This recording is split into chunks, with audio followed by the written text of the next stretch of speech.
साथियों, सबसे पहले आपका बहुत-बहुत धन्यवाद कि आपने इस लिंक पे क्लिक किया और जो स्क्रीन पे दिख रहा है बेलारूस पहुँचा परमाणु हथियारों का ज़ख़ीरा, आप इसके बारे में जानने के लिए उत्सुक हुए।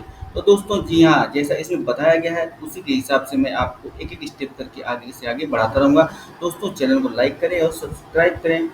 दोस्तों जैसा कि आपको दिख रहा है बेलारूस पहुँचा परमाणु हथियारों का ज़ख़ीरा, तो ऐसा हुआ क्यों? क्यों बेलारूस में ही परमाणु हथियार पुतिन ने भेजे, क्यों कोई और जगह नहीं भेजे? तो दोस्तों जैसा आपको पता है कि अभी 2 हफ्ते पहले रूस ने यूक्रेन के खाराकोव ब्रिज पे अटैक कर दिया था और ब्रिज तोड़ दिया था। अब वो खाराकोव ब्रिज जो था वहीं से यूक्रेन में और क्रोएशिया में पानी की सप्लाई होती थी और वहीं पे एक ज़ेपोरिज़िया का न्यूक्लियर पावर प्लांट भी था, वहीं से कूलिंग के लिए वाटर भी उसी डैम से जाता था।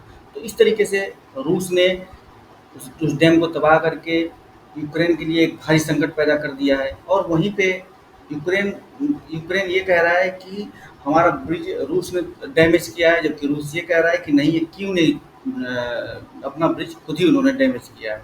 ऐसा क्यों हुआ है? क्योंकि वही ब्रिज था जिसके ज़रिए कीव की सेनाएँ या यूक्रेन की सेनाएँ रूसी सेनाओं के पास जाती थी, उन पे धावा बोलती थी, उनको भगाने का प्रयास करती थी और वही ब्रिज था जिसके थ्रू होकर के रूस की सेनाएँ यूक्रेन के पास आती थी, यूक्रेन की सेनाओं से उसी उसी ब्रिज के साथ के आर-पार होकर के वो लड़ाई करती थी, ठीक है? तो इसलिए उसी ब्रिज को तोड़ दिया है, इसलिए इस तरीके से दोनों देश आपस में एक-दूसरे को इल्ज़ाम लगा रहे हैं, ठीक है मेरे दोस्तों?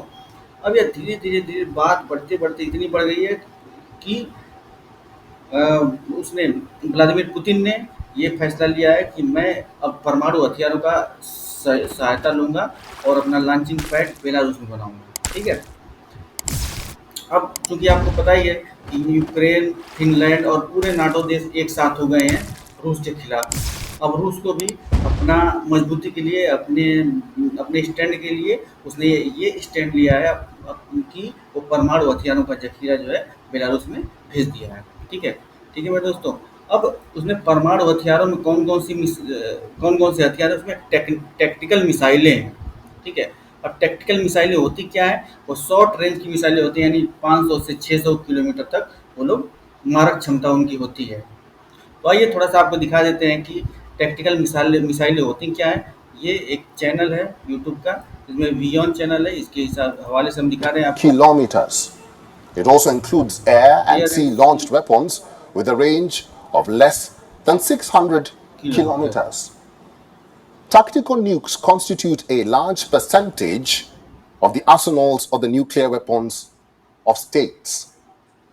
They are the least regulated category of nuclear weapons covered in arms control agreements all over the world.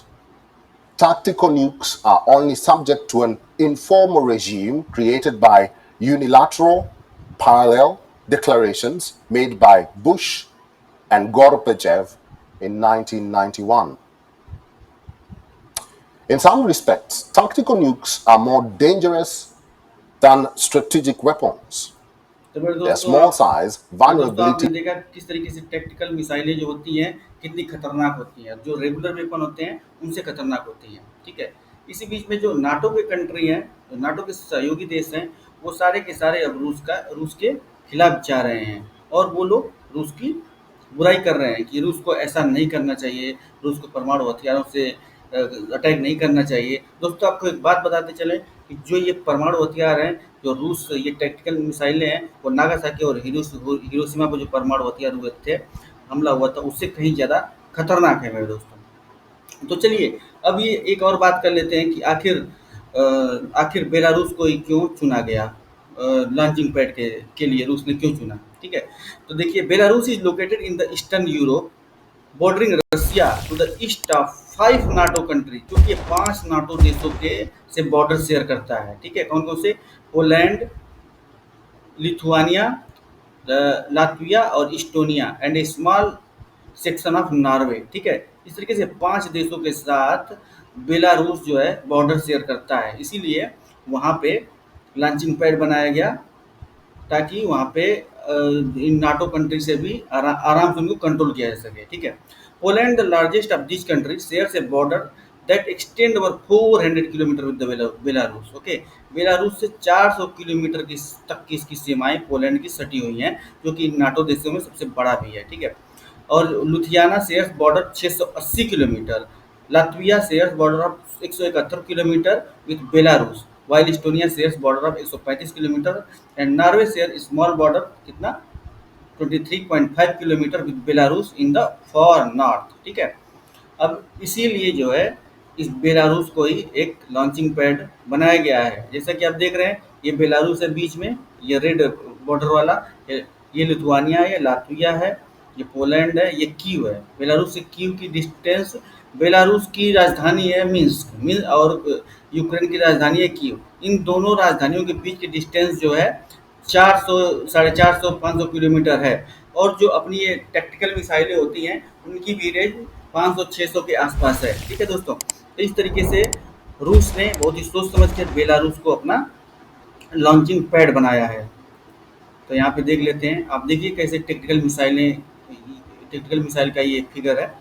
यहाँ पे देखिए, tactical nuclear weapon are small nuclear weapon that are primarily designed for use of battlefield. Okay, unlike strategic nuclear weapon which are intended to cause most destruction over a wide area, tactical nuclear weapons are designed to be the limited in their explosive power and for the use in specific military situation, such as attacking concentration of enemy troops or destroying hardened targets। ठीक है, बिल्कुल target set करके इसको attack किया जाता है। तो मेरे दोस्तों, ये देखिए किस तरीके से अब न्यूक्लियर वार होने की कंडीशन आ गई है दोनों देशों के बीच में, और परमाणु हथियारों का प्रयोग, जिसको अमेरिका और यूके और जर्मनी, जो भी नाटो की कंट्री हैं, सभी इसकी निंदा कर रहे हैं कि रूस को परमाणु हथियारों का प्रयोग नहीं करना चाहिए। अब दोस्तों, इसमें बात एक समझने की ये है कि पूरे विश्व में जो दो कंट्री हैं जो ज़्यादा हथियार बनाती हैं और ज़्यादा हथियार बेचती हैं, एक्सपोर्ट का काम करती हैं, वो है रूस और अमेरिका। अब अगर अमेरिका यूक्रेन का साथ देगा तो यूक्रेन और अन्य नाटो देश उससे हथियार खरीदेंगे मेरे दोस्तों। और चूंकि रूस खुद एक हथियार का निर्माता है, मैन्युफैक्चरर है, उसके पास हथियारों की कमी नहीं है। रूस ये कहता है कि उसके पास टैक्टिकल मिसाइलें लगभग 2000 के आसपास है और अमेरिका के पास 200 है। ठीक है, इस तरीके से पूरी जो नाटो कंट्री है, उनकी अगर टैक्टिकल मिसाइलें मिला ली जाए और रूस की मिला ली जाए, तो रूस के पास अभी भी ज़्यादा टैक्टिकल मिसाइलें हैं। इसलिए यह रूस सुपर पावर है टैक्टिकल मिसाइलों के मामले में मेरे दोस्तों। इसलिए रूस जो है बार बार जो है अपना दावा मजबूत कर रहा है कि, और टैक्टिकल मिसाइलों के जरिए वह इस लड़ाई को लड़ना चाहता है, परमाणु हथियारों के जरिए इस लड़ाई को लड़ना चाहता है। तो मेरे दोस्तों, अगर आपको मेरी हम लोगों के चैनल की बातें पसंद आई हो तो चैनल को लाइक करें, सब्सक्राइब करें, और मैं विस्तृत जानकारी के लिए आप और भी न्यूज़पेपर जो है आप रेफर कर सकते हैं। जैसे बीबीसी में खबर निकली है कि Putin Russia to station nuclear weapons in Belarus. Putin क्या कह रहे हैं, Russia to station nuclear weapon in Belarus. ठीक है, ये है टेक्टिकल मिसाइलें seen here in are has a range of 500 kilometre इसका रेंज है। इसमें आपको डिटेल में पूरा दिया हुआ है यहाँ पे दोस्तों। तो मेरे दोस्तों, चैनल को लाइक करें और सब्सक्राइब करें और अपने दोस्तों में भी शेयर करें मेरे दोस्तों। तब तक के लिए जय हिंद, जय भारत।